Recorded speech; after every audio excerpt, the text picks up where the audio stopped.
we have Amy and Adam with us today to talk about permaculture. And I'm certainly hoping that Shireen jumps into this conversation. I know he's a perma head too. As I was saying previously, I find a lot of overlap between regenerative farming theory and permaculture theory. I'm going to let Amy and Adam talk more about that kind of stuff. You guys already heard me about regenerative agriculture, so I'm sure you'll see some overlaps as these guys get into it. So please, guys, the floor is yours. Take it on over. Adam, you want to do just a really quick introduction of ourselves? Sure.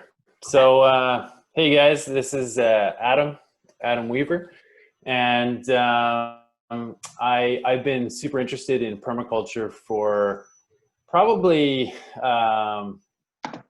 coming up on like 6 or 7 years, and then organic farming before that. And really, I feel like I've been involved in growing my own food for the last decade, but I still know very little. So when I talk to folks like Mark, I realize that I'm still like a young Padawan in the whole grand scheme of things. So I know I have a long way to go, but I managed to get myself a little homestead out in Scotch Lake, which is about 30 minutes away from Fredericton. And yeah, so we're just kind of doing the homesteading thing right now. And we've got a small garden. We're trying to grow all of our own food and start a bit of a CSA. And yeah, we'll see where it goes from there. And I guess that's the very brief introduction of myself. I'll pass it over to you, Amy.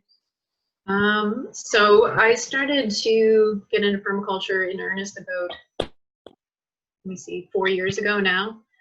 But I heard about it before that, and to be honest, it was just, it was really hard to wrap my head around what exactly it was. Like, I would hear about little aspects of it, but nobody was able to really, like, give me an overview of the philosophy.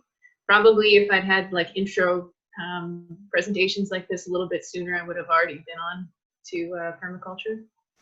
But it really fit with my way of thinking, which is being really invested in self-sufficiency and that kind of ethos of being like beyond sustainable. And in excuse me, in 2018, I started the Permaculture Atlantic Network because I was quite frustrated that I was having a hard time meeting people, and I was also having a hard time finding training that was anywhere near local. And so my hope was to kind of bring people together, but we can talk about that a little bit more. And I live in Taymouth with my partner, and we have an off-grid system for our electricity that's supplemented with like solar air heating. Potentially we may do some solar water heating, and I grow as much of my food as I possibly can. So we're good to get started, Adam.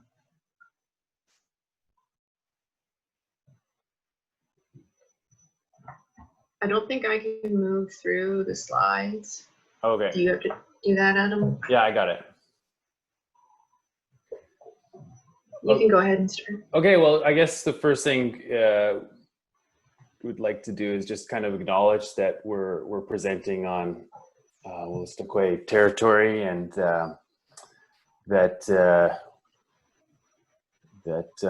really permaculture wouldn't exist if it weren't for the knowledge, traditional knowledge of First Nations people and really Indigenous people all over the world, because it is a philosophy that is ingrained in the continual respect of the earth and of each other. So.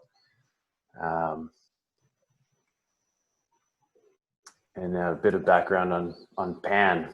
Amy? So just to go a little bit further into what the network is, it is a network, so there may be some like offshoot projects and groups that come from it, but we're not an organization that has a specific mandate other than connecting people together and promoting education and resource sharing. I also really like to promote any organizations or businesses that are working in the vein of permaculture. So when you go onto the website, it's set up so that there's an events page which people can post to if they want to share their information. They can find out what's going on in all 3 provinces. And then under the directory, there's a drop down with 3 sections. And that will allow you to go in and add yourself if you want. So let's say you live in Geary, and you're like, where would be the closest other individual that's interested in permaculture? And that will help you to figure that out by area.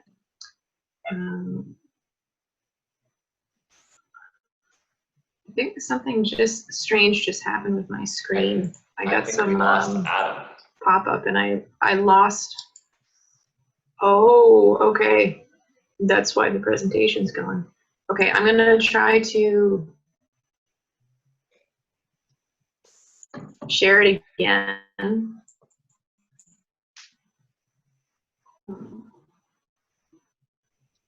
So what's happening is we both have rural internet, and it's been interesting since COVID-19 started. It's really highlighting you're so far out of the city. So can everybody see the presentation right now? Yeah. You can. Okay. And I'm just trying to get something strange has happened, so I can't see the presentation in Zoom. Just give me 1 second. I'll yeah, I'm sure Adam will join us again here too.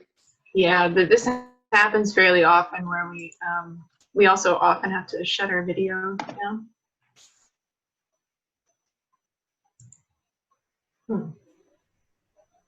So I have you guys in the sidebar here, but I'm just trying to get the full screen back, and for some reason I can't. I don't think you can when you're sharing. You can just get thumbnails over to the side. Sure. So are you guys seeing the Permaculture Landing Network slide then? Maybe if you can just click on the slideshow on your main menu, I think it should be okay. Slideshow on your main menu. I actually can't get back into main menu for some reason. Like I can't see what I normally see in Zoom, I guess. Can you see your bottom? All I can see right now is the PowerPoint. Okay, yeah, on the PowerPoint, maybe if you go down, you know, there is notes, commands, and if you can click on one of the, you know, the icons down there, maybe it should show your slides.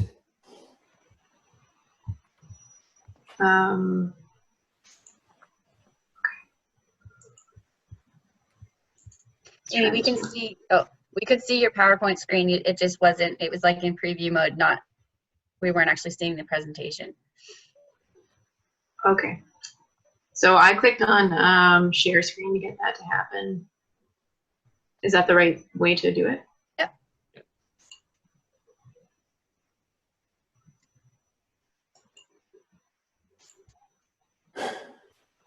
Okay. So that's all I have to do, I guess. I see now. Are we back? We're back. Very good. Thank you. What's happened a little bit is that we're trying to promote community building. So we have a Permachats group that runs in Fredericton. We meet every month and we go through different topics. Sometimes we do perma blitzes where we go to people's houses and do work, and then have a potluck after. And I've also got a rural group running out in Stanley, so that's been quite interesting. So permaculture, like I said, it's a little bit hard to encompass because it's very philosophy-based, and through anything like it could be forestry, it could be animal management, it could be community development and ethics. But it's basically a set of methods that allow people to work in harmony with nature. So we often, you know, people that are a little skeptical or maybe just realistic will see humans as always being in opposition to nature.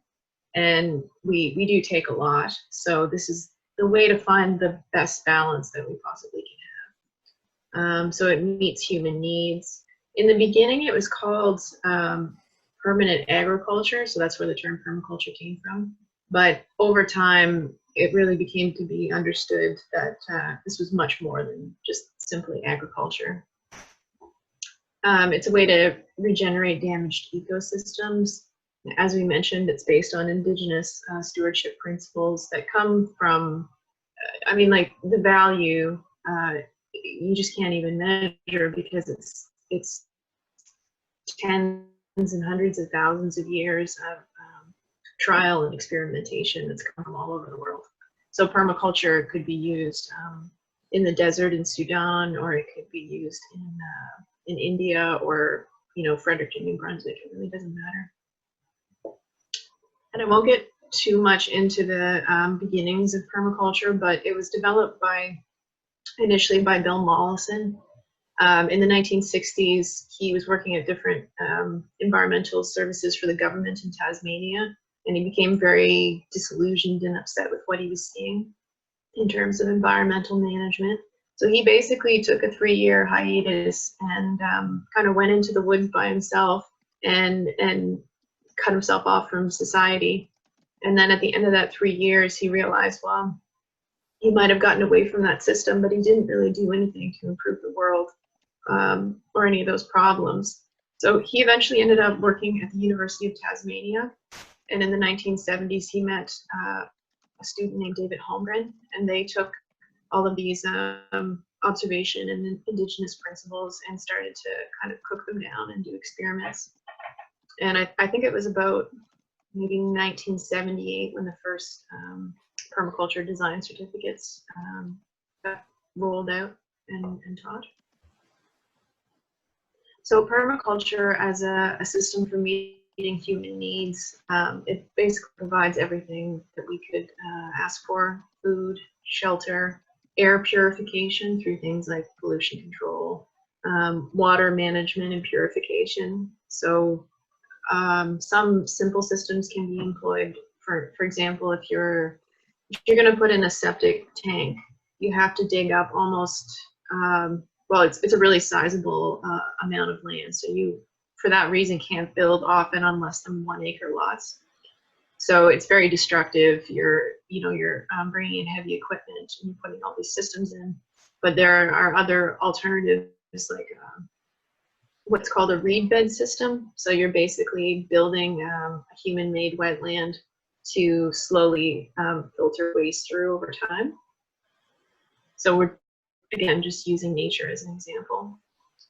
So fuel, very important, including food for the human diet, fiber, and social connection. And we'll talk a little bit about social permaculture too. The foundations of permaculture are rooted pretty simply in 3 ethics. So it's earth care, people care, and fair share. The earth care and the people care are fairly straightforward. With this fair share piece, it's really about not taking more than we can sustain on a global level. So a lot of people think in terms of, well, for instance, myself, I think, okay, in terms of a Westerner or a Canadian, I probably have a pretty low environmental impact. But then if I were to compare myself with somebody that lives in a developing country, developing economy, I'm probably using 10 or 20 times the amount of resources every year that they use. So we need to keep that in mind on a larger scale. And we have 12 principles that make up permaculture, and these are a nice thing to do for anybody. Like even if you were doing, if you're going to open a daycare or a medical program, you could still apply these principles and see how you might need to change your setup to be more environmentally conscious, more sustainable into the future. And I'm not going to spend too much time on this because we don't have a lot of time today, but basically observe and interact is pretty standard, and we'll talk about that a little bit more when we get into mapping. but it's basically how permaculture was developed initially. Catching and storing energy, so you would think about things like renewables, but also thinking outside a little bit to plants. So they're phenomenal for capturing sunlight and starting the food chain. Obtaining yields, so you want to start with a food source, ideally. Mark and I have had a couple of conversations about people getting into permaculture and starting early on with food forests and putting a lot of energy and resources into something that, you know, it's good to start early because it takes time to build, but if you can't feed yourself, then you're kind of struggling, you know. So thinking about what you can get from any project in a short time span is really good. The self-regulation and accepting feedback. I mean, again, with the self-regulation piece, like we have this Earth Overshoot Day. So people will calculate on a yearly basis what month we use more resources than we are allotted in any given year. And unfortunately, that usually happens in about May. So from May until the end of December every year, we are kind of living on resources that are borrowed from the future. And I thought another interesting thing about accepting feedback was just everything that's been happening with COVID-19 and kind of moving into these new potential systems, like people now talking about guaranteed annual income and 4-day work weeks, and things like that. Using and valuing renewables, that would even include things like when you have water and you're using a gravity feed system. So instead of running pumps, if you can manage to put some ponds up on a higher part of the watershed, then you're just using that energy that's available to you passively. Producing no waste. So permaculture is really, really into closed loop systems. So as little coming onto the site and as little going off the site as possible. And I was trying to think of a good example for that because it's one of the more important design components. But I think if you had, for instance, a large scale chicken producer and they had maybe 3 barns that are 80,000 chickens a piece or something, what you end up with at the end is a massive glut of nutrients that you then have to manage. So if you had a small scale farm with 150 chickens, you could just probably take that manure, compost it, or put it straight onto a future garden plot. But when you get into this massive system where you have 250,000 animals, then it's like, well, I guess I have to pay to get it removed, or maybe I have to pay to turn it into another product. So I'm gonna get a machine and I'm gonna pelletize it, and then I have to spend the labor to do the commerce to sell it. Then I have to put it on trucks and use diesel to get it off the property.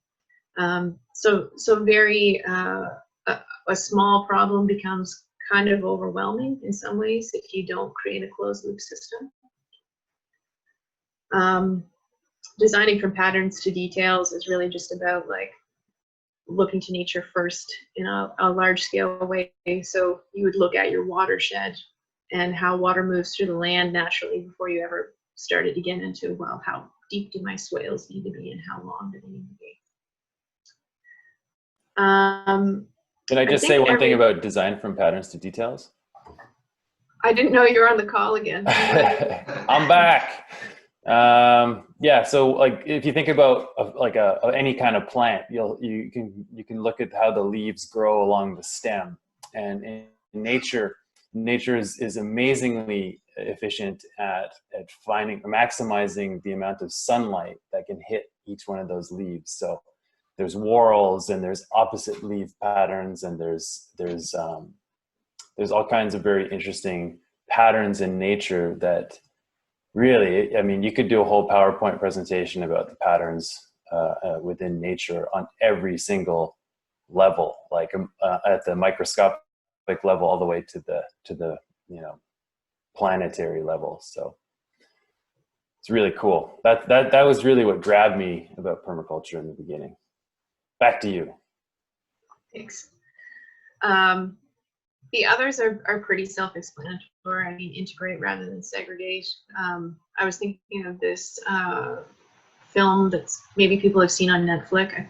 I think it's called The Biggest Little Farm, something like that.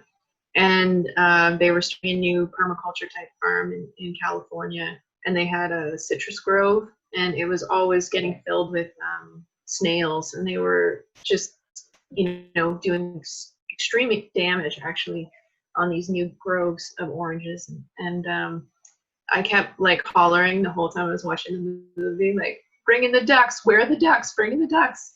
And then finally, that was their solution. So they brought in the ducks, they fenced them in, they ate all the snails, and they solved the issue like almost immediately after going through all these other really complicated solutions. So mixing plants and animals, having a great diversity of polyculture plants, and then also mixing different kinds of animals together. So you might have cows go through a space to clean up the grass, followed by chickens to get the little bit of protein that's left from the bugs. And then you might decide you want to put a garden there next year. So maybe you send the pigs through last to do some of that tilling work for you. I'm going to skip to use edges and value the marginal. Marginal being a word that gets used quite a bit in permaculture.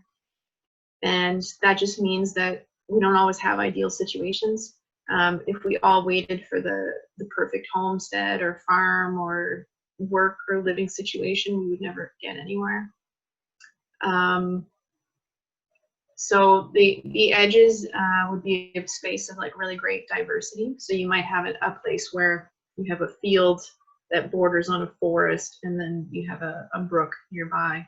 So each one of those eco zones overlaps, and I think it's called an ecotone. So within those areas, you have a really high mix of wildlife. And I'll just give you one example of valuing the marginal. Like, my home is probably the worst place to do what I'm doing if you were to just like, if you were looking around to buy a spot. Like, we are off grid 12 months of the year. We're not connected to the power line anymore. We're at the bottom of a ridiculously steep valley. It's like, I think it's 400 feet from the river up to the top of the hill. And we get like shade here starting at, 5:30 in the summertime and like 3:30 in the winter. The ground is all gravel. And so we've had to use raised beds. But, we just keep adapting. So life goes on, and I've been able to do a lot of things here that I wouldn't have been able to if I decided to wait for the sort of like unicorn piece of land that I could afford, right?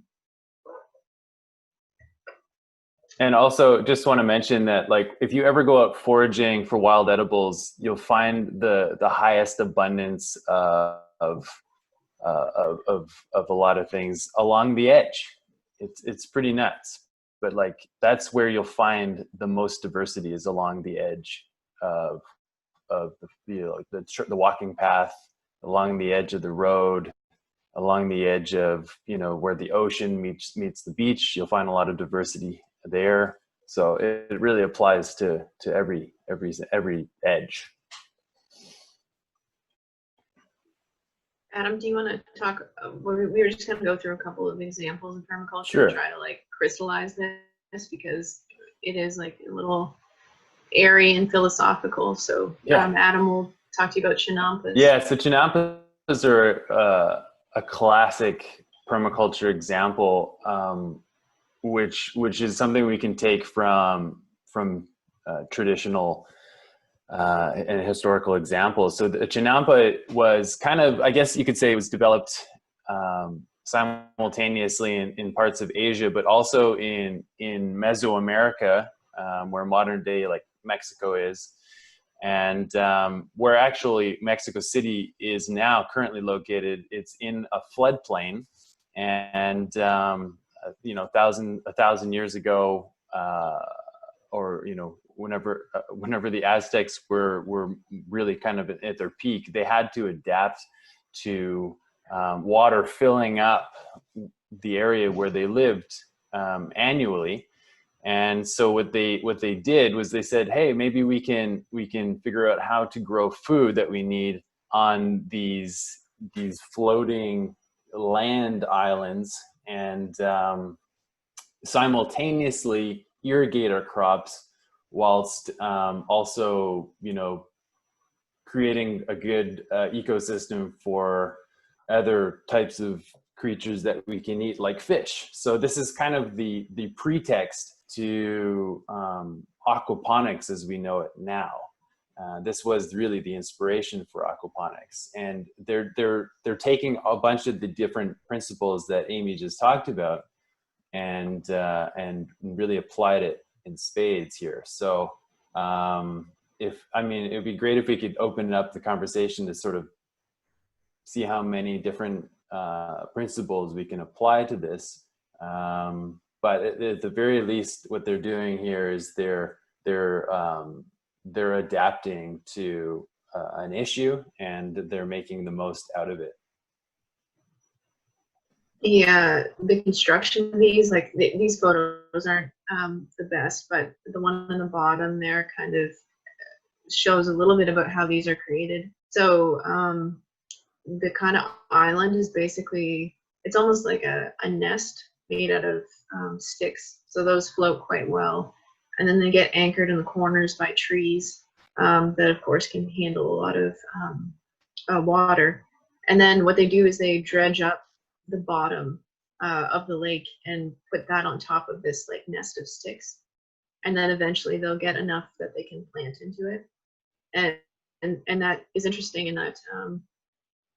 that soil and silt that's coming from the bottom is really rich in nutrients because it's been it's had the fish inside of it. It's had all kinds of leaves and different debris blowing down in there and decaying.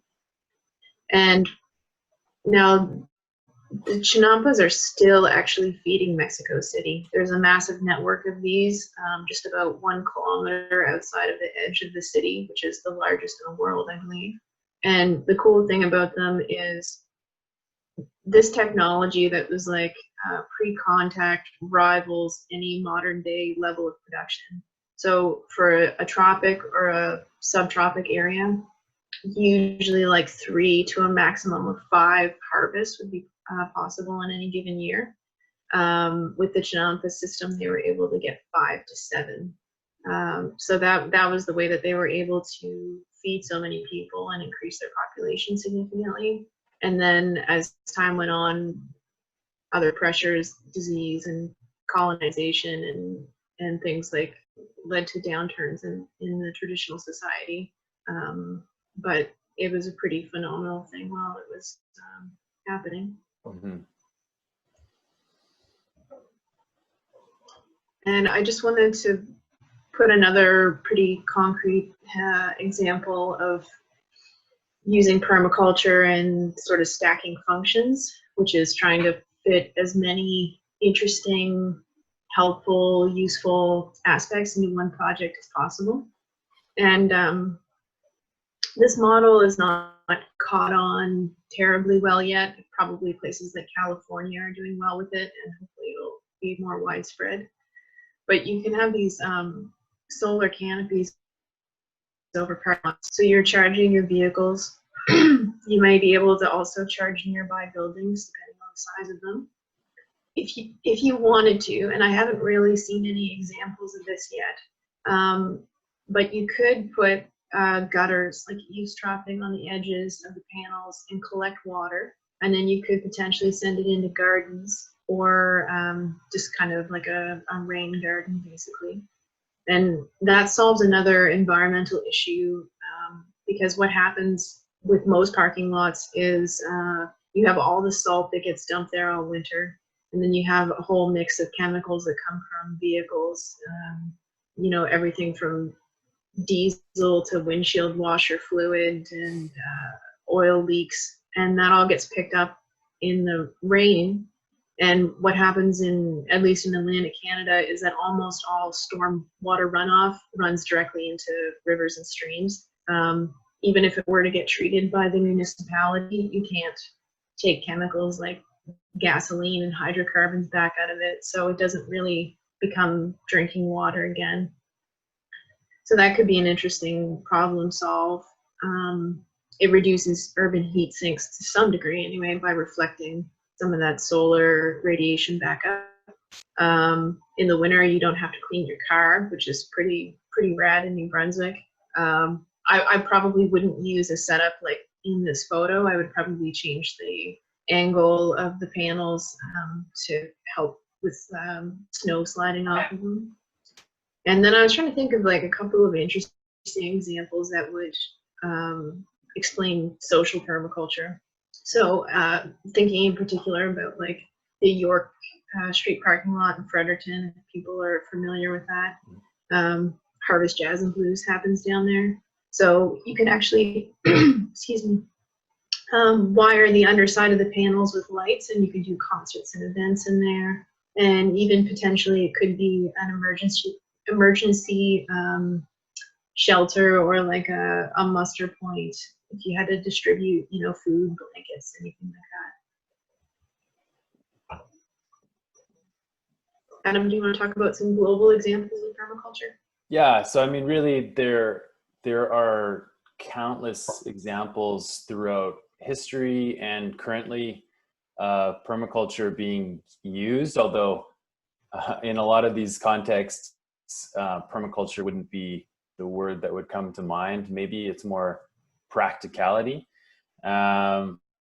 One example that I really love is in a place called Meghalaya, which is this mystical sounding place in India, and it's also a place in the world that receives the most amount of rainfall than anywhere else on the planet, and they generally get it all in one big dump in their rainy season, and it's like to the tune of like 20 or 30 meters of rain all at once. And of course that would do damage to any kind of bridges or infrastructure that they would have for people to get around from village to village. So what they've managed to do is remembering what one of the first sort of things permaculture is working with nature. So what they managed to do here is build bridges using nature, literally. So they've actually tied and knotted together all of the roots of these types of trees.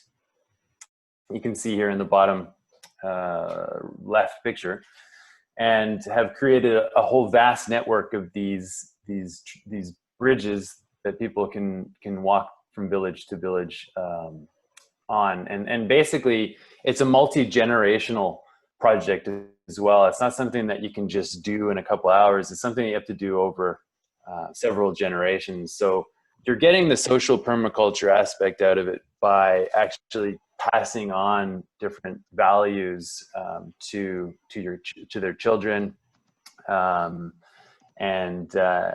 instilling the importance of working with nature to the next generation.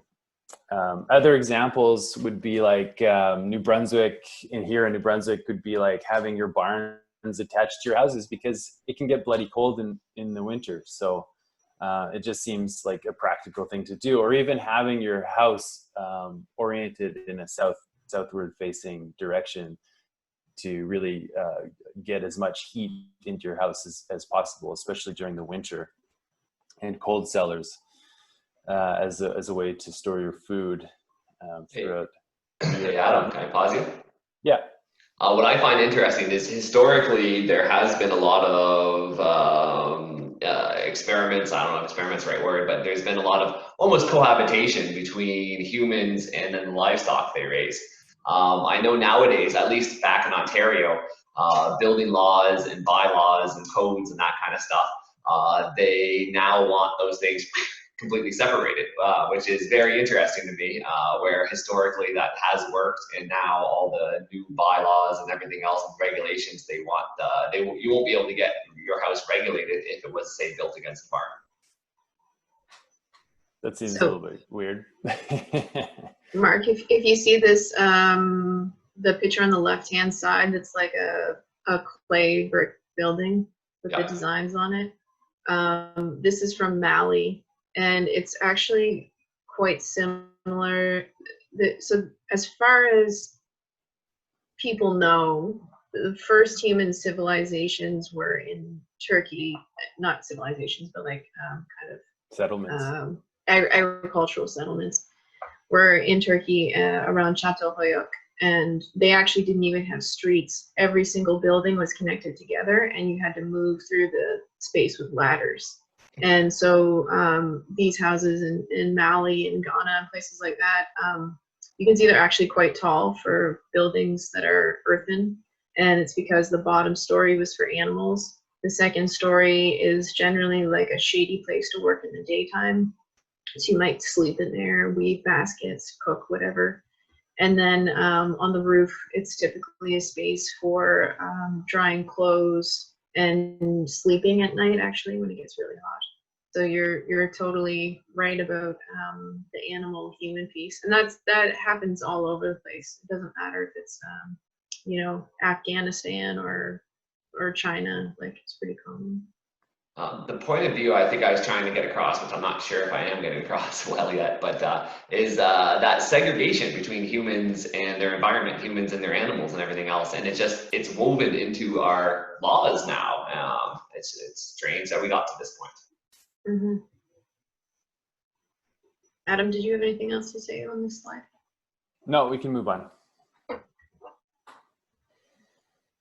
So social permaculture is really my area of expertise. I have about 12 years of experience working in different community organizations and in international development. And so although I appreciate the nuts and bolts of everything, I had to kind of like giggle when Sering asked me if I had a GPS system that he can borrow, because I'm not a technology person. I'm not into that part of it. But social permaculture is using systems thinking, understand how basically how do multiple systems fit together and where's the overlap.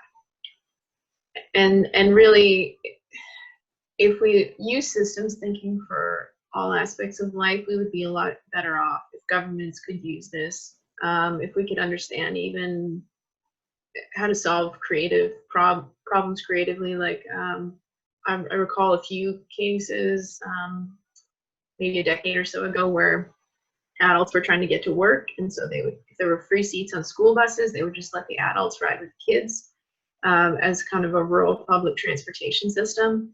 And of course, you know, today that's probably unthinkable to let strangers onto a school bus, but it's part of the, it's one way to get things done. And social permaculture is really, in my opinion, tied into asset-based community development. So that would be, it's called ABCD for short, and you can find out more information, or I can give more information some other time on this topic. But it's looking at the strengths that exist in the community and the assets rather than always looking at the weaknesses. So typically you'd have consultants or folks from government or some regional authority come in, and when they're working with the community, they're always highlighting issues. Well, it's low literacy, it's teen pregnancy, it's high unemployment, and people leave those situations just feeling terrible. Whereas you could say, you know, you've got a great seniors population, strong volunteers, you know, you have great natural resources in your area in terms of ecotourism. You know, there's ways to make people feel valued and make them want to move forward. And social permaculture is just rooted in cooperation and this term that I like called mutual aid, which is how Scott and Helen Nearing refer to it in their book, Living the Good Life. So just a couple of resources below. Luby McNamara is somebody that's very popular in this area. And I would also highly recommend the book called Change Here Now by Adam Brock. It's a whole collection of really short little reads about different aspects of social permaculture. And that one you can also get at the public library, whenever that opens again, I guess. I think it opened yesterday. wowzers, so you can all fight for the same book.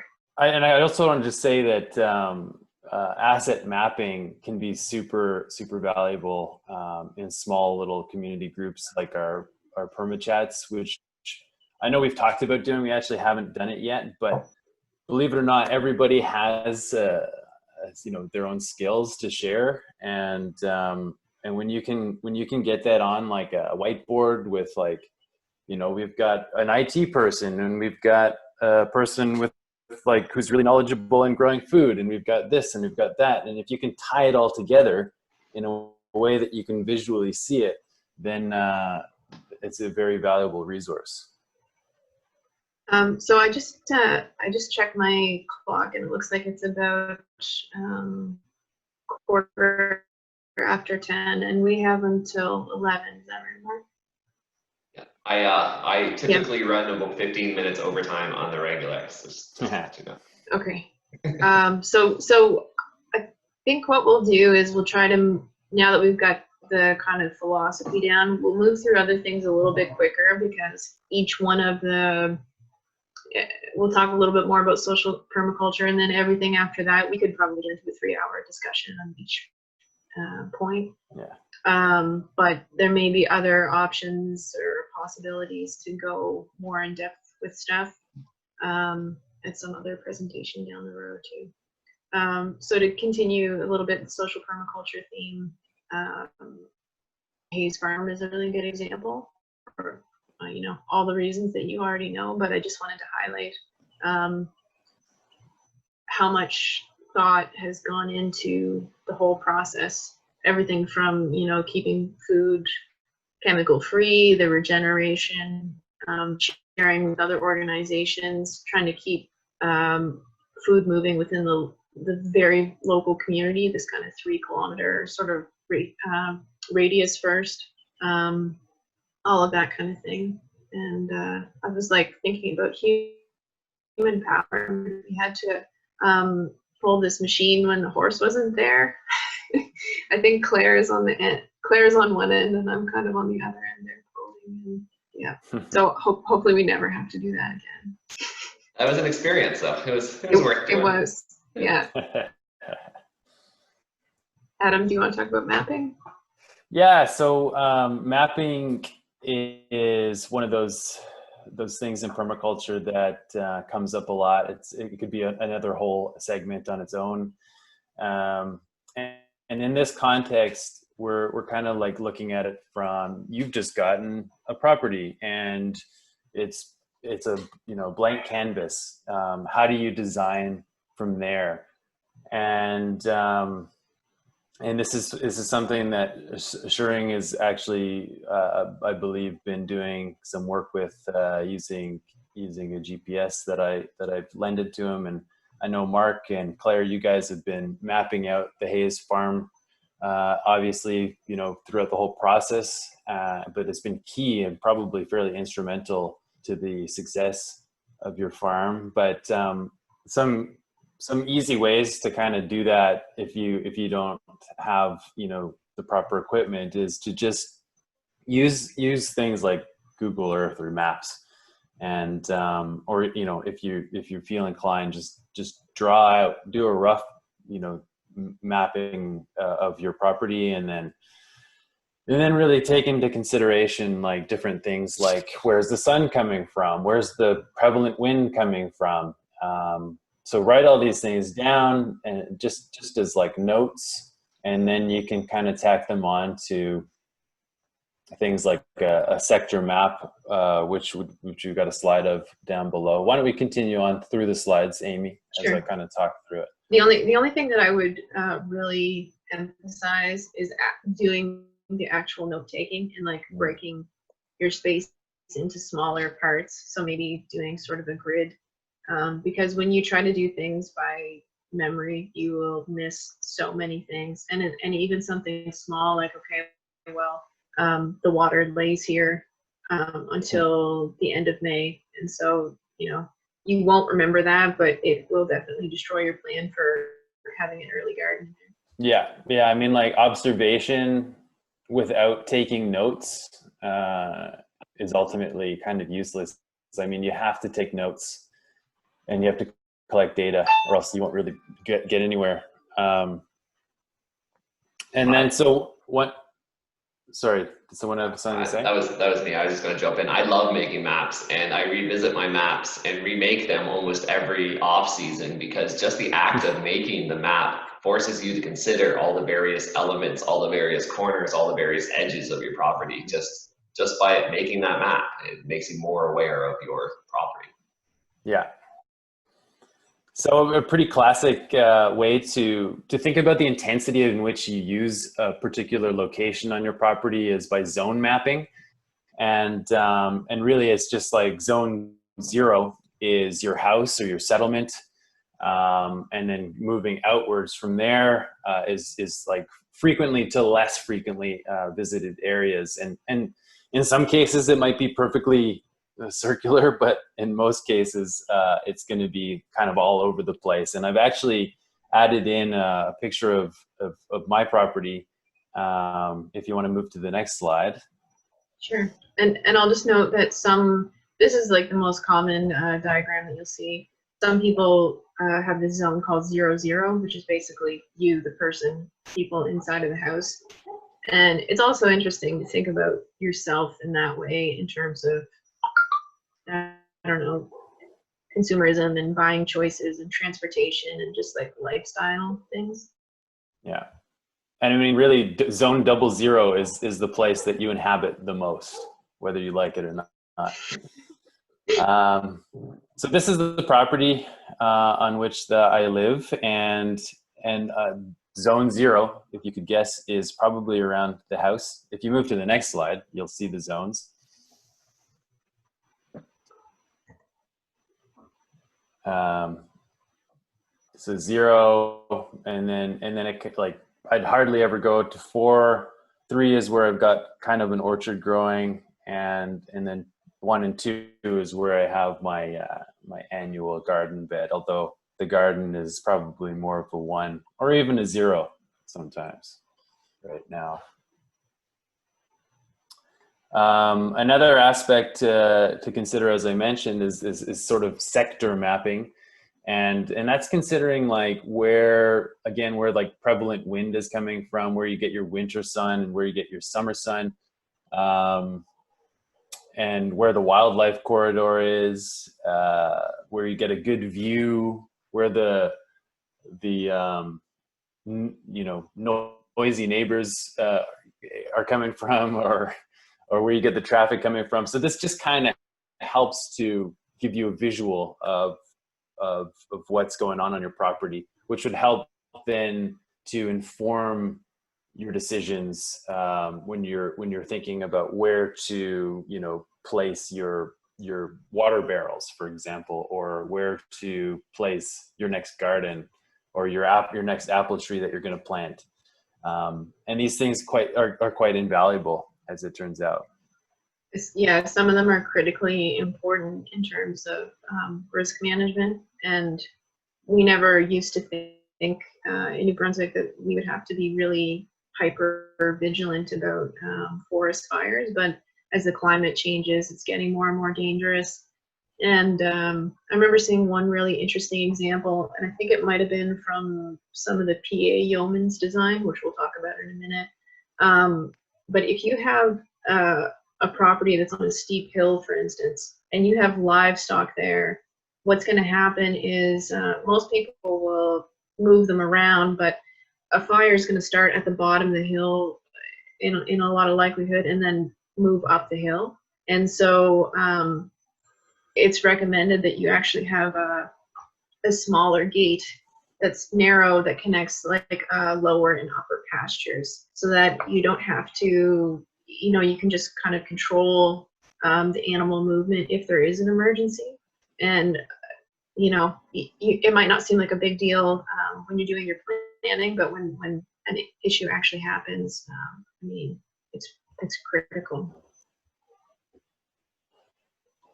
So the design process, so this is just a really general overview, as we mentioned, to do the observation and the mapping, the sectors, understand your zones, and then get really into the part about the threats. So drought, erosion, contamination, invasive species. Those are all things that you want to start to manage as early on as you can. And so, and then also thinking about other items like appropriate technology. Do you need a big tractor, or do you just need like some tarps, you know? Or, you know, it's like, what scale are you ready for? Not what scale is like buddy up the road, you know, doing. Just appropriate to you. There might be other things too, like if your ground is dry enough that you can just keep driving over the same area and build up a little bit of a path road, that's awesome. But you don't necessarily have to bring in an excavator and dump, you know, 100 tons of crushed rock to make a road. Because when you do that, you're then opening your site up to potentially really significant erosion issues. You see this happen all the time in farm and forestry operations, where the roads are always washing out because they've just gone way over the top in putting this stuff in. And then again, the closed loop systems. So trying to, you could diagram all this stuff out. You can think about all of your waste products and how do you reintegrate them back in, or how do you keep them from becoming a waste product to begin with. The stacking functions, and then the Pareto principle, which is usually called the 80-20 rule, is a really interesting one. So it's a little variation for permaculture, but you should be doing about 80% planning and 20% labor. I made a lot of mistakes with my gardens, and you know, that's okay. Lots of people do, but as time went on, I got more and more to thinking like, okay, I'm going to draw this stuff out. I'm going to make this plan. I'm really going to think about it. I'm not just going to go out in one afternoon and do all this work, because I've had to redo work over and over again. So I guess I'm a bit of a stubborn, slow learner, but I would recommend this for other people. Good design. It's all about good design. And it's all about water management. I know that his farm has had some water problems before, and it's funny because in permaculture, like the original permaculture book written by Bill Mollison, he's coming from a very dry, arid Australian perspective. So they're obsessed with like, how do we capture as much water as we possibly can? Whereas in the New Brunswick context, it sounds like, as Mark has kind of described it to me, is they're trying to figure out, you guys are trying to figure out how to get rid of water, because actually it builds up at certain parts of the year. So it's all about the context. And but in any context, really, it is about considering how are you going to collect water for your crops, for your own human consumption, where it's coming from, and thinking about how to slow the runoff in some cases, how to spread it, how to sink it into the soil, and how to store it. Amy, if you don't mind me saying, just bought a large 1,000 liter IBC, International Bulk Container. It's a byproduct from farming industries. They generally just sell them for like $100 after they're done using them, and it's a great way to store a metric ton of water for your own needs. Other ways to sort of sink that water into your soil if you need to is using swales. If anyone's ever been to the Knowlesville Praxis project, on their property there, they have like a 6-foot deep swale kind of meandering along contour throughout their property there. And it's just a great way for that water to sink into the ground and to capture that water rather than letting it flow off your property. Anyone else have anything to add? We're looking at vertical mulching experiments soon. I haven't done it yet. I've only read about it, but I'm looking at renting an earth auger to drill. It can drill anywhere from 6-inch to 12-inch wide holes, 3 to 4 feet deep. I'm looking at probably 8-inch wide. and then drilling holes wherever we have some drainage issues, which are several different spots around the farm, and then backfilling those holes with mulch, and then trying to give that, gonna try playing with that anyway, and that should help us with drainage, we're hoping. Have you guys have any vertical mulching experiences to share? I've not done that kind of French drain because here, like, it's a mix of sand and gravel where I live. So we've never had water last more than, 2 minutes in any given area where it pools up.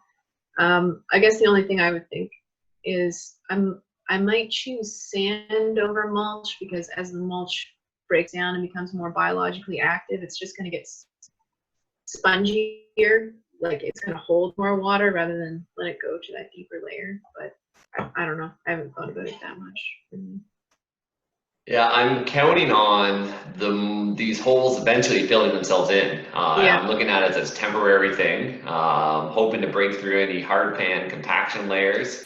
And I was just hoping to make a bunch of holes, fill them up pretty tight with mulch, and then monitor and see what happens. And then if we're only looking at about $80 for a rental for this thing for a day. And if I have to rent it one day every year, I'm pretty good with that. Yeah, it sounds like an interesting plan. And just before we move on, I wanted to talk about PA Yeomans and keyline design really briefly. This fellow also, I think, a mining engineer from Australia. He did a lot of his work in the sort of the 30s, 40s, 50s. Interestingly enough, at a time when the United States had, agricultural land had turned into a dust bowl, this guy was trying to figure out how to sink water for these really lush systems. And the contours of the land would be, if you would think about any hill, you're not going to run things in straight lines. So when you look at this image on the bottom, every line is curved to wrap around. And he used this keyline method to keep water at different points in the watershed. So a mistake that we often make is we'll, put a lake or a great big series of ponds down at the bottom, but then you're stuck with a really dry upper watershed level. So Yeomans would talk about things like doing ponds at the top, and they might be shallow. You don't want something that's going to be like break and just flood down and erode your whole land. But it comes into having things like check dams and overflow points. And then when you have your water up high, you can always just use gravity feed irrigation to move it around the land. And then I found these videos, and life's been a little bit tough since COVID-19. So every time I have a sad day, I go onto YouTube and I watch these videos from the Pawnee Foundation. And I think there's like an actor in India, this Bollywood fellow, and he's come up with this water cup competition. So Suring is nodding. Do you know about this? Oh yes, yeah, he's a very popular actor. Like his name is Amir Khan. So he has started that project actually. Actually, he just trying to do some campaign since he's a celebrity. But most of the works are actually done by the local community, and then the engineers who are working in the local grassroots. So yeah, he has actually created a mass movement whereby people in that region has started developing their own water harvesting system. And I actually remember feeling pretty upset and discouraged. It was about this time last year, and South Africa was counting down to day 0 as they were really afraid they were going to run out of water. And I also heard another bit of information about India, where the water table was dropping by hundreds of feet a year. Like, it was phenomenal how fast it was getting used but not recharged. And so that's the other reason why this was pretty phenomenal, because people were actually having to leave villages, and they were bringing water in by tanker trucks to keep people alive, but there wasn't enough water for people and for agriculture. So I would really recommend that you check that out sometime. Yeah, I don't know if any of you guys have actually ever run out of water. My old farm, our well did go dry, and we had to dig a new well further back, and it was a big project. But when you actually run out of water, it's tough. It's super tough. It's one thing to say to folks that have never run out of water. It's just like saying, like, if you never experienced hunger, you can't really describe what hunger's like. But like, if you've never run out of water, especially like I had a young family at the time too. We had just a family of 5 of us living there, and we ran out of water, and it's a tough situation. Jeez. Yeah.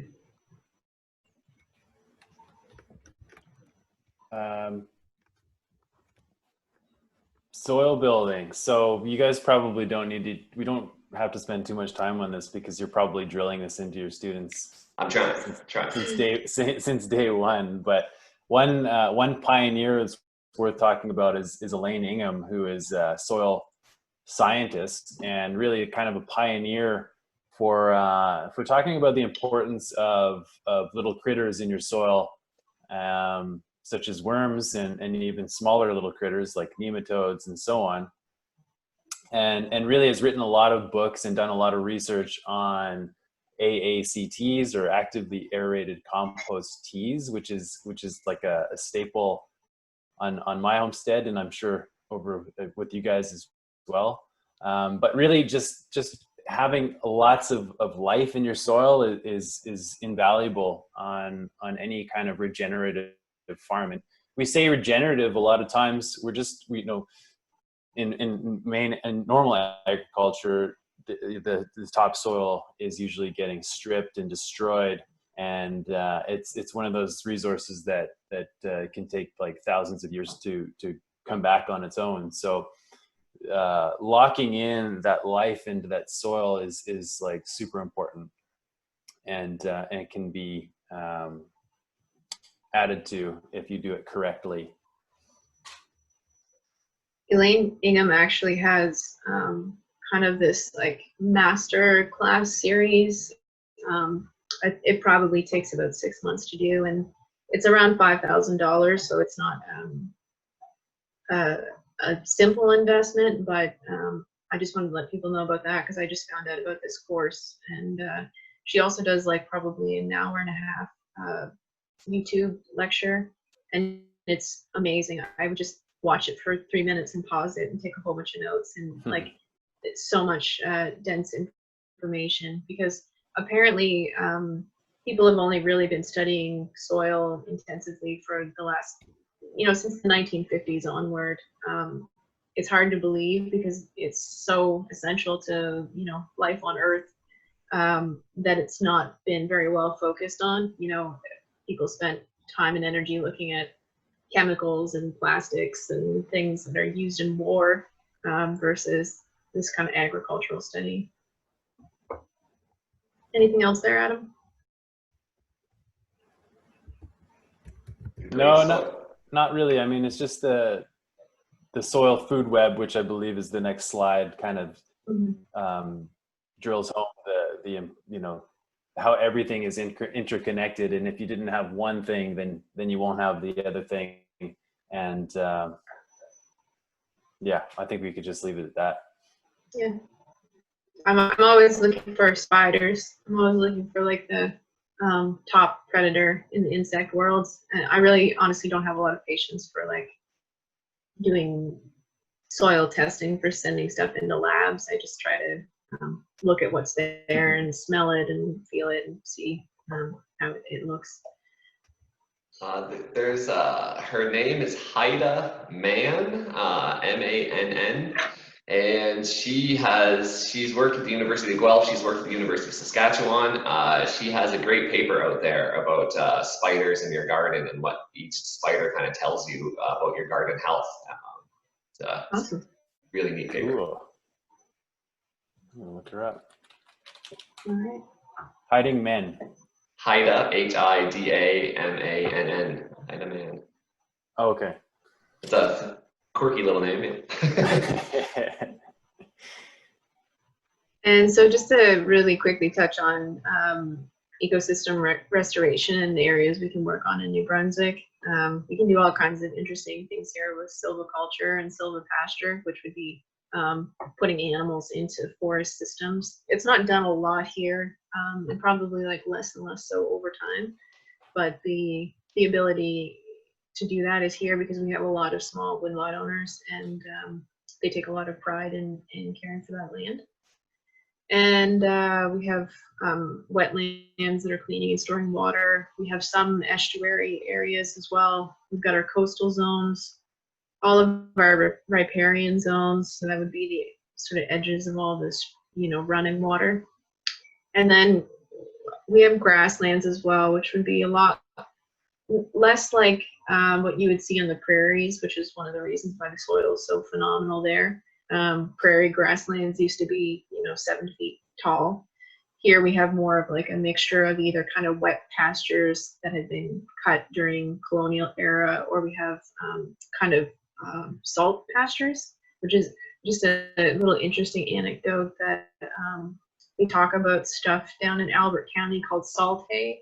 So it's just areas where the pasture was on the edge of the ocean, and then the spray from the water blows in, and it's kind of coveted. Like people will pay more money or go farther to get it than regular haylage or silage because it already has the salt in it for the cows. You don't have to give them licks or whatever. So just kind of another interesting example of placement and stacking functions. That's a term that sorry, go ahead. No, you go ahead. You're the guest. I was just going to say that stacking the functions is like one of those permy terms. You got to stack the functions. I was going to mention that I've recently learned, although this information's been out there, but one of the reasons why the prairies are so fertile is that grasslands, the micro and macro organisms and all the bacteria and all the microbes and all this good stuff, the macro and microorganisms in a grassland matches the micro and macroorganisms in a garden really well. Whereas the micro and macroorganisms in a forest ecosystem, if you were to clear that forest, you would have to change those to be more suitable to a forest, or sorry, to a garden. Whereas after you clear a grassland, the organisms that are already there are very suitable and create a very good habitat for a garden. That makes a lot of sense.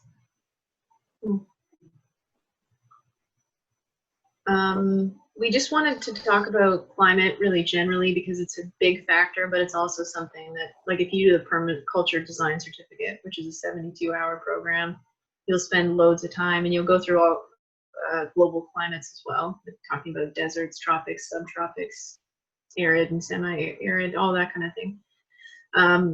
What we need to kind of think about for here in Atlantic Canada is our macro climate. So we've got this boreal forest and Acadian mixed forest, which is potentially changing as climate change happens. So we have, you know, in the coming decades, we'll have more hardwoods mixed in. We'll have quite a bit less things that like the colder environment, like maybe spruce and fir, tamarack, things like that. And we have our coastal zone, which is massively affects climate. Like I've been talking to somebody about gardening that lives around St. Stephen, and they were calling St. Stephen in that area on the coast, like I think the Caribbean of New Brunswick, or the Caribbean of the Maritimes or something. You'll see the same thing down in the Annapolis Valley in Nova Scotia. They have a really special kind of climate that is buffered by the Bay of Fundy. And then you have kind of like your mid-climate, so that would depend a lot, usually where you are within your watershed. And one example would be like the size of Grand Lake. Like it's just, it's pretty massive. And we have a friend that lives, Adam and I have a friend from Permaculture Group that lives down in that area. And he gets like the best temperatures in the whole entire province because the water heats up all day and then the heat is released back into the air through the evening. And then you get into microclimate, so you can do that same thing. You can make sort of your mini Grand Lake ponds and things, and you can also use like rocks. And I see a lot of people use rocks when they go grow strawberries because the strawberries set runners, so you just put your big flat rocks in between them and kind of use that to heat the area. there's a million little things we could get into with microclimates, like winds and frost traps. So if the water flows down the hill, so will the frost. So try not to, put things in little pockets where cold air is gonna settle into. So just a general overview of climatic factors. And then I guess this is the last slide. So we just had some other people that you can use for reference.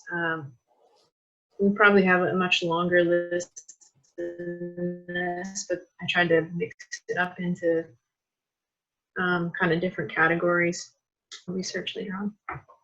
Yeah, and I just want to highlight that. Questions? I just wanted to highlight that if you're really interested in like the origin story of permaculture, then you should look into Masanobu Fukuoka, who wrote a book called One Straw Revolution, and I think it really kind of encompasses this sort of slow regenerative style of farming and how it can actually be good for the planet and actually more productive than conventional agriculture. That's a big book in permaculture, but also anything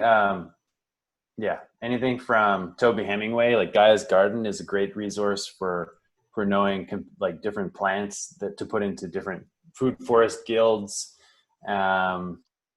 and the compatibilities and different uses for plants. It's a great book as well.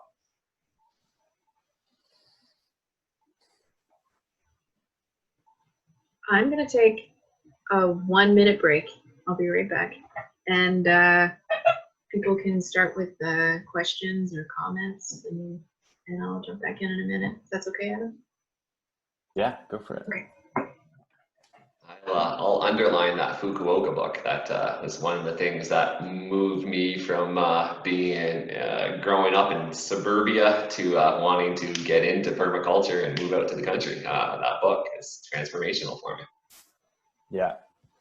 There's also like a good short documentary which was filmed in like the 70s. I think it was while Fukuoka was still alive, and they kind of followed his setup, and it was like he was doing woofing before woofing was a thing, and he had like a following of people that would go out to his farm and live on his farm, and it's like Zen farming essentially. It's just beautiful the way he does it, and he talks about just how you don't need machines. And he has a macrobiologist who was turned into an organic farmer, which I love. So he has a bit of a sciencey kind of background. When I was young and very open to influences here, I wanted to recreate a lot of the things that I read in his book. But then as I learned more about permaculture and this and that, came to realize that his environment in Japan is much different than my environment in Canada, and I can follow some of his principles, but probably not to replicate his actions anyway. You can't grow rice here, I don't think. I think you can. I've read all sorts of good things about rice being grown in the New England area once upon a time, and then when global trade made it more lucrative to import rice than to grow rice, then the rice growing in this area declined. But there are some rices that have been brought over to the New England area that have then been grown here for a while and long enough for them to be called unique to this area. I learned some of this through Vandana Shiva there. She does good work with rice, that's for sure. Yeah. I should also mention that this is a pretty classic book. It's just like the permaculture designer manual, and it's got some really great illustrations, like drawings and stuff from Bill Mollison. Beautiful drawings. And I'm a visual learner, so I need to see those drawings. Amy sent out an awesome link to that permaculture design. Where did that come from, Amy, again? It was a great link. The big guidebook, you mean? Yeah. That was the Permaculture Institute. So that's the one that was founded by Jeff Lawton. And I've been leafing through there, and it's a great little overcap, great little review, great little 101 of all the different permaculture concepts. A lot of the things that we talked about today are all in there.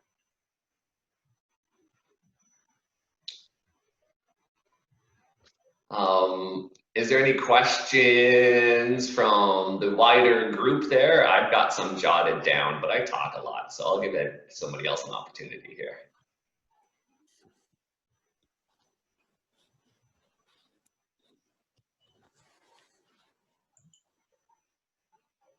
I have one. Do you know any like documentary or like cool maybe movies or about permaculture instead of books? There was a recent one that came out called Inhabit. It was free for a short time, a couple of months ago, and I think periodically they release it, but that one was really great. I also, the reason that I got in, go ahead. There's a documentary called. Sorry, I was just going to say that they don't really explicitly say.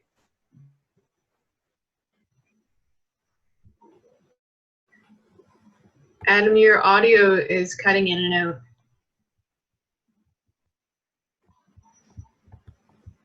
I'm not sure if he's still on the connection or not. I'm not sure about that either. Go for it. So there's a film director. I'm not sure if he lives in China now or not, but he's focused on China a lot. His name is John D. Liu, L-I-U, I believe, and it's called Greening the Desert. And it's a film. It's like just super inspirational. It's about an area called the Loess Plateau, and there's like the Gobi Desert, and then there was a place called the Muess Plateau, and then the Loess. And basically, all these areas of desert start to combine together. You know, thousands of years ago, they stripped all the land to basically make bricks for these big sort of castles and city centers. And it was so severely eroded, it turned into a desert, and it was actually what made the Yangtze, the Yellow River, the color it is. It was like all the silt that would run into the river. Anyway, really detrimental to the whole area, and the government of China worked to create all these multi-level plateaus and replant it all, and it's just like one of the most remarkable restoration jobs in probably human civilization. So I really recommend that, Greening the Desert. And there's a similar one that Jeff Lawton's done. His project is focused in Jordan. Can we talk about Little Big Farm? Sure. You know, pretty dreamy movie and everything else, except, and Amy kind of touched on it a little bit, is one of my biggest beefs with permaculture, because permaculture is my first love, and that's the reason I kind of got into agriculture and everything else, but I found it very difficult to make a living planning a permaculture farm. I didn't know how to do it, so I switched to growing more annual vegetables, and I've kind of been on that path ever since. My present situation here at Hayes Farm is completely different though, and we've been talking about the value of the community farm and this and that. And one of the values of the community farm is a little bit of breathing room. I don't necessarily need to work as hard as I did in the past in order to grow vegetables, in order to make a living. The Hayes Farm allows us to be able to have that community aspect, which allows us to be able to play with some permaculture installations, such as the contour line mapping that Shireen is working on out back, and our berm and swale and that kind of things.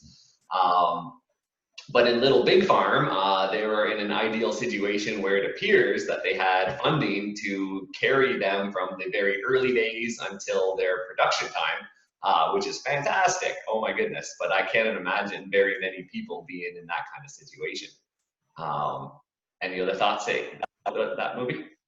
There's definitely some permaculture aspects in there that is worth, you know, talking about and emulating, that's for sure.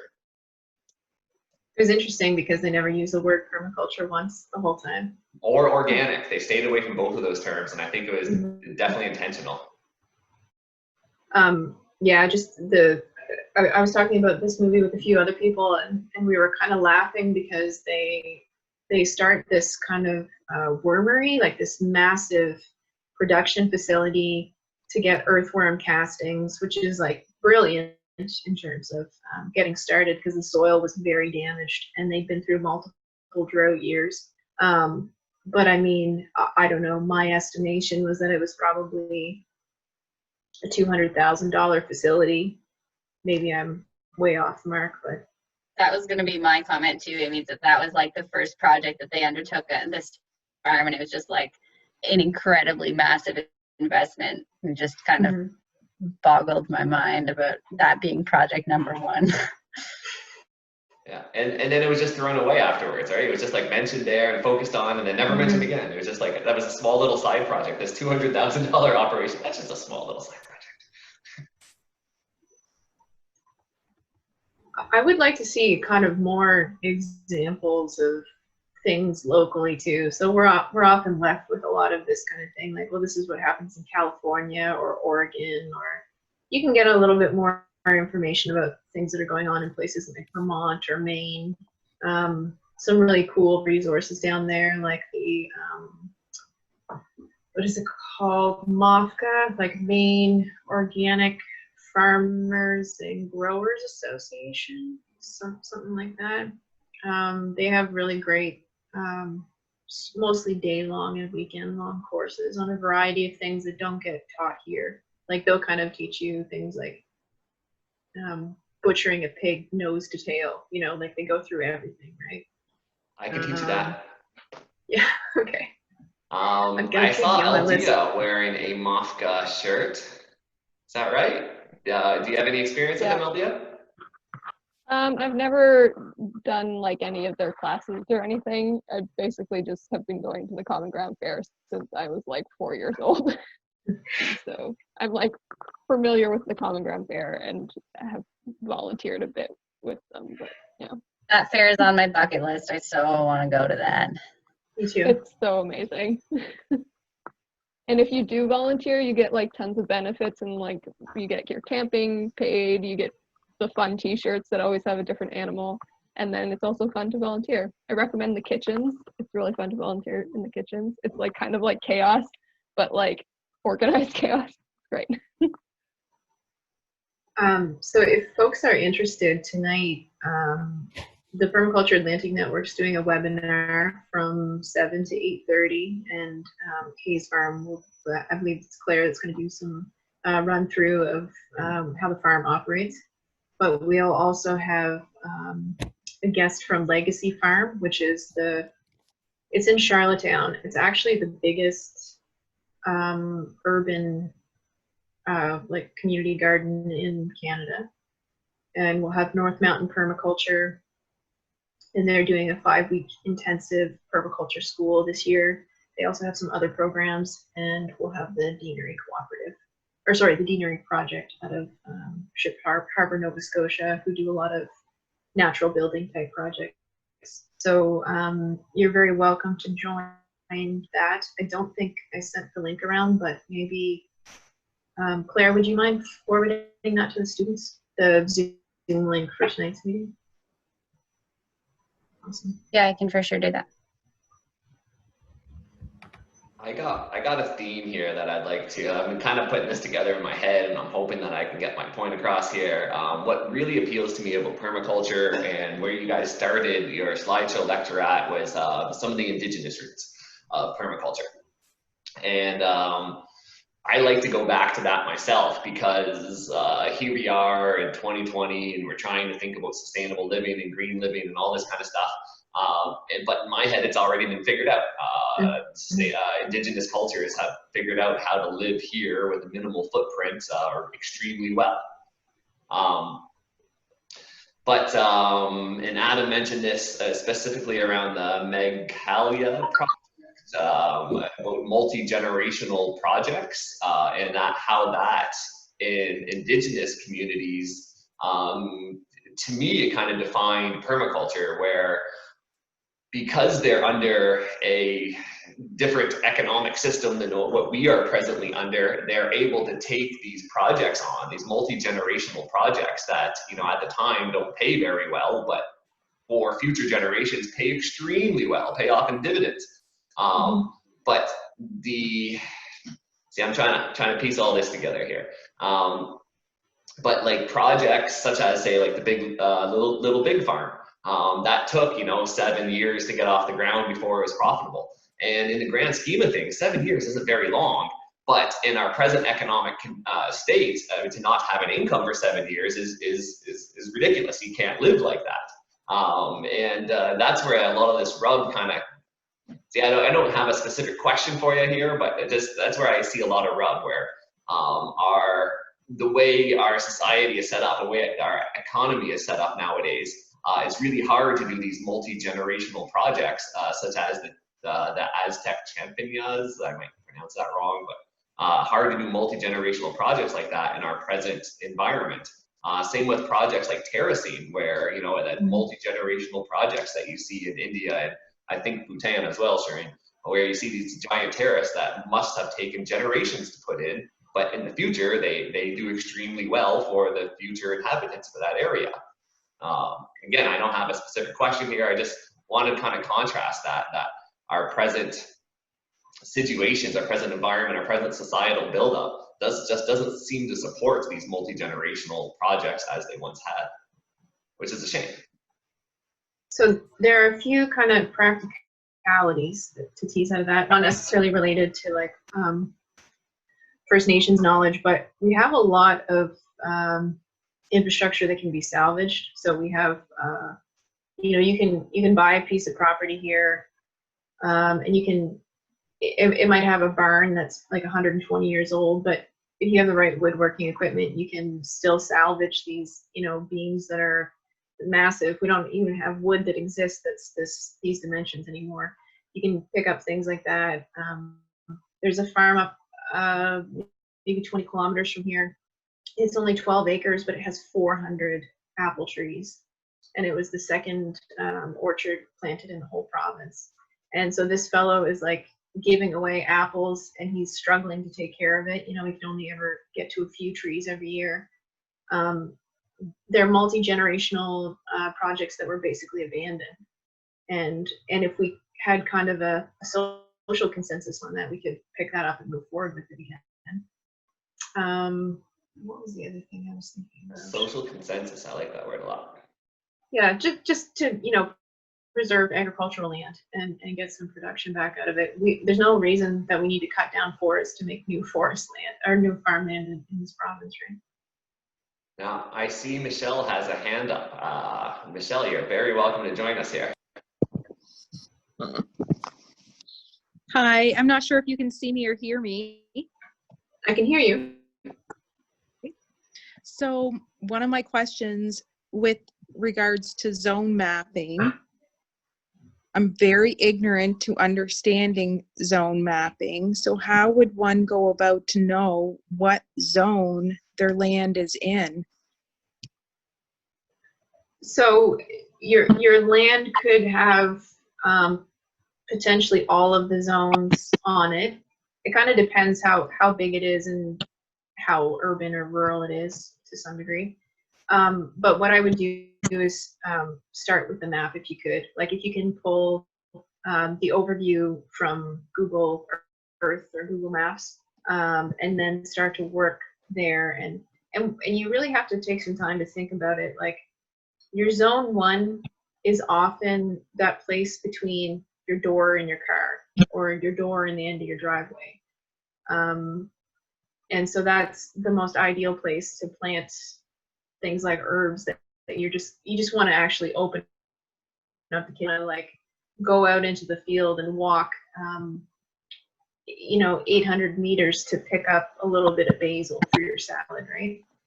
So it does take some time to figure out the zones, but sitting down with a map and going through each one, I think, is important. And as Adam mentioned, they won't be concentric circles.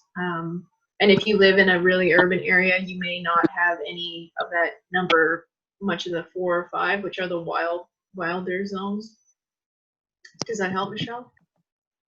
Yeah, it sure does. So then the next question is in regards to irrigation. So when you were talking about the waterways and the way that it runs. I've looked at drip irrigation systems before, and I was told by someone, I don't know how true this is, but you may want to filter your rainwater, like if you were going to create or manufacture irrigation system into a field, because on the land I'm on is rural and there is a bit of a hill to it. So there are many fiddleheads that grow on the back side of the hill.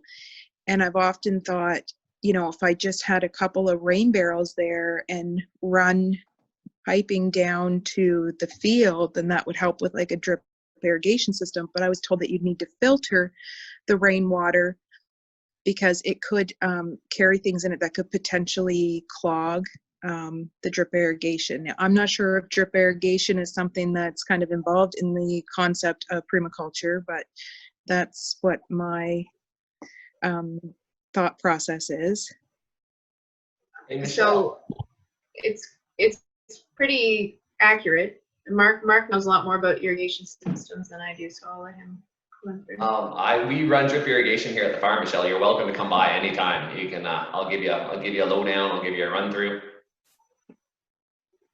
Awesome. I think the biggest issue is with the drip irrigation is probably the little tiny, I guess they call them like nipples, like the little ends that you poke in, and they're very small openings, so they could get silt in them.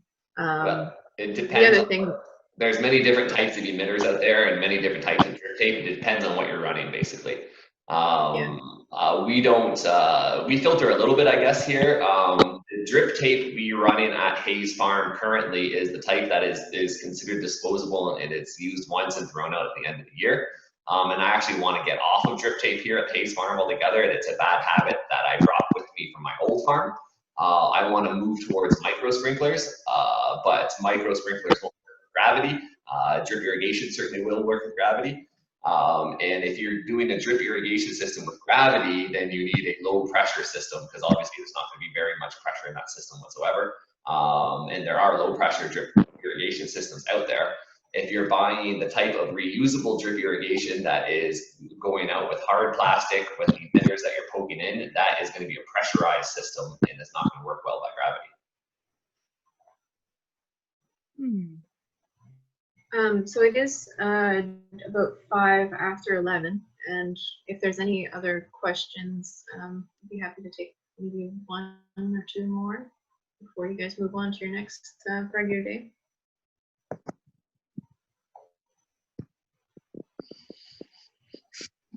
I just want to say thank you to both of you. It's been a really interesting presentation. I'm very, I haven't done permaculture, but I'm very in on the idea of it, and I hope to do that sometime in my future. So yeah, thank you guys. Awesome.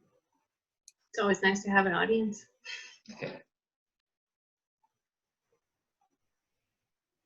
And so in the fall, we will start our regular Fredericton Permachats meetings up again.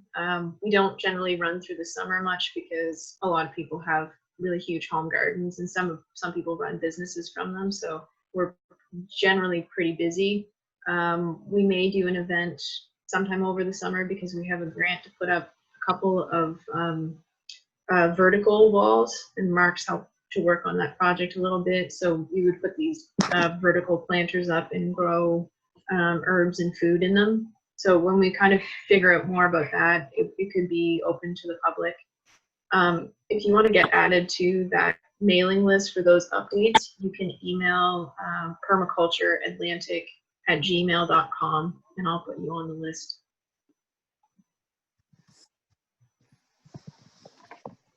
Yeah, okay. I'll echo Matt too. Thanks so much for your time there, Amy. I think Adam has left us. Adam has left the building.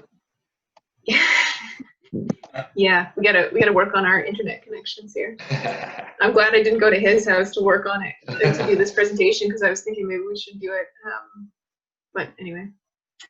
Okay, well, Amy, I sent the link to everybody, but is there a password or anything for the webinar tonight? No. Okay, perfect. Yeah, I'll have it then. All right. I'll see you tonight. Okay, and send me an email anytime if you are trying to find specific resources. I'm trying really hard to connect people in different parts of the province together. You know, if there's only like 3 people that I know in Bathurst that are interested in permaculture, I'll try to get them to at least have each other's emails or whatever, because when you get really into the topic, you can find it a little lonely in the beginning. It takes time to meet people and figure out what's going on, for sure. Okay, thank you. Thanks, Amy. And I'll see everybody on farm in and around 12:30 today.